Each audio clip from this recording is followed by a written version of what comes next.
Dear students, indicate 2023 MCQs number 71।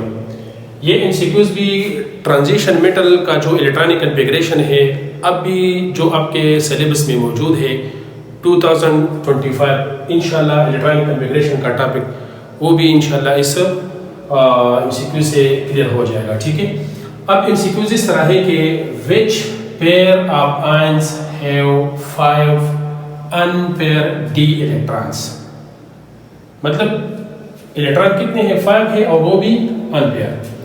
तो students पहले हम इसका एटॉमिक नंबर जो है ये आप लोगों को आना चाहिए। पहले मैं मैंगनीज का चूंकि एटॉमिक नंबर स्टूडेंट्स मैंगनीज का एटॉमिक नंबर क्या है स्टूडेंट्स 25 है। ठीक है, तो मैं पहले इलेक्ट्रॉनिक कॉन्फ़िगरेशन कर लेता हूँ मैंगनीज का। फॉर एग्जांपल मैंगनीज का अगर मैं कर लेता हूँ, मैं इसी फार्मूला से करता हूँ school public school divisional public school. ठीक है, अब इसका इलेक्ट्रॉनिक कॉन्फ़िगरेशन इसको नंबर देंगे 1 2 3 4 5। पी को शुरू करें 2 से 2p 3p 4p और डी जो है ये हो जाएगा 3d। ठीक है, अब स्टूडेंट्स इस 25 का मतलब इसका एटॉमिक नंबर है 25, तो इलेक्ट्रॉन पुट करें 2 p में 6 और s में 2, ये भी कितने हो गए स्टूडेंट्स 6 और फिर 2। अब हम d की तरफ जाते हैं कि d में टोटल कितने इलेक्ट्रॉन बाकी रह गए। ये 2 और 2 4 और 6 10 12 18 और 2 20 5 इलेक्ट्रॉन बच गए, तो मैं इधर लिख लूंगा 3d5। बाकी इस ए इलेक्ट्रॉन आप ये ऑर्बिटल जो है आप काट भी सकते हैं और अगर काटते नहीं हो तो उसको आप 0 कर दें, मतलब इसमें इलेक्ट्रॉन मौजूद नहीं है। ये हो गया मैंगनीज का इलेक्ट्रॉनिक कॉन्फ़िगरेशन। ठीक है, अब अगर स्टूडेंट्स चलो ये फिर आयरन का भी कर लेता हूँ। ठीक है, आयरन का एटॉमिक नंबर क्या है स्टूडेंट्स 26 है। आयरन का एटॉमिक नंबर क्या है 26। तो फार्मूला तो अब हमें याद है 1s2 2s2 2p6 3s2 3p6 4s2 और 3d कितने इलेक्ट्रॉन बच गए स्टूडेंट्स 6 इलेक्ट्रॉन बच गए, तो मैं इधर लिख लूंगा 3d6। अब स्टूडेंट्स हम अगर आयंस फॉर्म में हम आते हैं, ये है Fe+2 फेरस और ये है मैंगनीज, मतलब Fe+2 और Mn+2। ट्रिक इसमें स्टूडेंट्स क्या है, ये ट्रिक आप लोग जान लें। ऐसा ना करें स्टूडेंट्स के पहले आप इस तरह करें कि मैंगनीज मैंगनीज का कर लेता हूँ मैंगनीज+2 का मतलब ये है कि मैंगनीज हैज लॉस्ट 2 इलेक्ट्रॉन।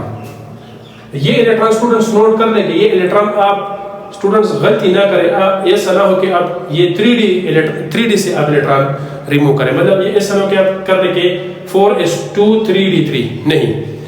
इसको स्टूडेंट्स आयंस फॉर्म में जब आप इसको इलेक्ट्रॉनिक कॉन्फ़िगरेशन करते हो तो उसको अरेंज करें। उसको क्या करें स्टूडेंट्स अरेंज करें।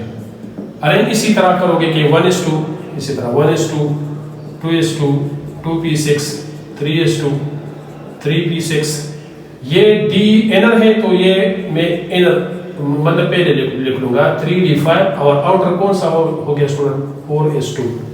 अब इलेक्ट्रॉन अगर स्टूडेंट्स अगर इलेक्ट्रॉन रिमूव होते हैं तो ये 4s2 से रिमूव होंगे। ठीक है, 3d से नहीं, 3d से रिमूव ना करें। मतलब अगर आप उसको आयन फॉर्म में कन्वर्ट करते हैं और इलेक्ट्रॉन आप रिमूव करना चाहते हैं तो उसको अरेंज फॉर्म में, तो अब ये मतलब ये आसान हो गया, जहन में आप लोगों की ये बात आ जाएगा कि इलेक्ट्रॉन किससे रिमूव होंगे स्टूडेंट्स 4s से, ना कि 3d से। तो मैंगनीज Mn+2 का अगर आप इलेक्ट्रॉनिक कॉन्फ़िगरेशन करते हैं तो ये तो इसी तरह आ जाएगा। आखिर में ये हो जाएगा 3d5 4s0 ये इलेक्ट्रॉनिक कॉन्फ़िगरेशन हो गया किसका मैंगनीज+2 का। अब स्टूडेंट्स अकॉर्डिंग टू अब्बा प्रिंसिपल, चूंकि 5 अनपेयर इलेक्ट्रॉन है तो अब्बा अकॉर्डिंग टू होम्स रूल हमें ये बताता है कि जब डीजेनरेट ऑर्बिटल हो, डीजेनरेट ऑर्बिटल मीन के ऑर्बिटल हैविंग सेम एनर्जी।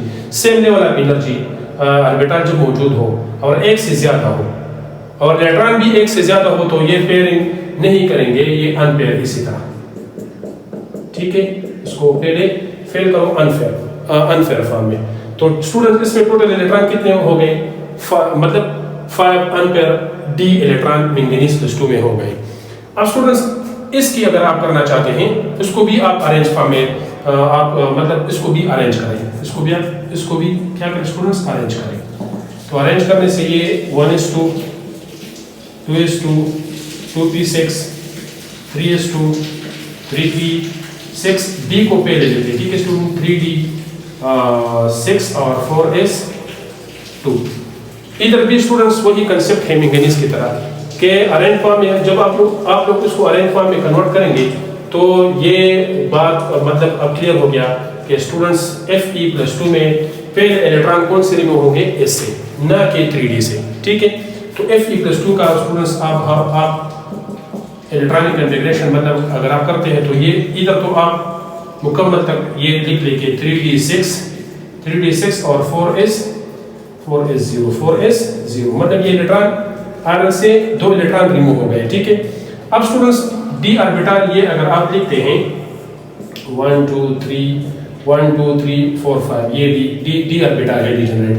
तो अकॉर्डिंग टू होम्स रूल आप इसमें जब इलेक्ट्रॉन फिल करते हैं तो पहले तो अनपेयर इलेक्ट्रॉन मतलब आप फिल करोगे, लेकिन 6 वाला इलेक्ट्रॉन जो है ये आ जाएगा इधर।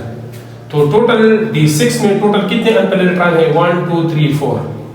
इसमें तो ये ऑप्शन नहीं है स्टूडेंट, ये तो है मैंगनीज वाला Fe+2, लेकिन Ma+2 वाला है लेकिन Fe+2 वाला नहीं है, इसमें 4 इलेक्ट्रॉन है तो ये ऑप्शन नहीं है। ठीक है, अब ये भी नहीं है, ये इसमें भी मैंगनीज +3 में अगर आप करते हैं तो बाकी जो इलेक्ट्रॉन है इससे ये रिमूव हो जाएगा, ये 3d4 हो जाएगा, तो ये ऑप्शन डी नहीं है। ठीक है, फिर Fe+3 ये Fe+3 को भी ट्राई करते हैं। ठीक है स्टूडेंट्स, Fe+3 ये मतलब 1-2 इलेक्ट्रॉन तो इससे रिमूव हो गए, बाकी एक इलेक्ट्रॉन किससे रिमूव हो जाएगा, ये 6 से, तो ये बच जाएगा 3d5 और 4s0 मतलब 2 इलेक्ट्रॉन इससे रिमूव हो गए और एक इलेक्ट्रॉन 3d से। तो ये भी अगर स्टूडेंट्स आप लिखना चाहते हैं, इसमें इलेक्ट्रॉन पुट करना चाहते हैं अकॉर्डिंग टू होम्स रूल, तो ये 3d5 है, इसमें टोटल नंबर इलेक्ट्रॉन कितने हैं, 5 है। तो इधर तो स्टूडेंट्स Fe+3 ये इसमें 5 इलेक्ट्रॉन है D, लेकिन मैंगनीज +3 में नहीं है, मैंगनीज में फिर D4 है। क्या है, D4 है, तो ये ऑप्शन B नहीं है। ठीक है, लास्ट नंबर ऑप्शन स्टूडेंट्स इस पे आ जाइए तो ऑटोमेटिकली ये करेक्ट होगा। Fe+3 में कितने इलेक्ट्रॉन है, D5, ये तो ठीक हो गया, और Mn+2 में भी कितने इलेक्ट्रॉन है, D5। तो स्टूडेंट्स इस MCQs का जो करेक्ट ऑप्शन है ये D ऑप्शन है, Fe+2 इसमें D5 मतलब टोटल 5 अनपेयर इलेक्ट्रॉन है, और Mn+2 इसमें भी टोटल कितने, D5 अनपेयर इलेक्ट्रॉन है स्टूडेंट्स 5। तो हमारा जो करेक्ट ऑप्शन है स्टूडेंट्स ये ऑप्शन नंबर D है। तो स्टूडेंट्स ये नोट कर ले और जहन में रख ले।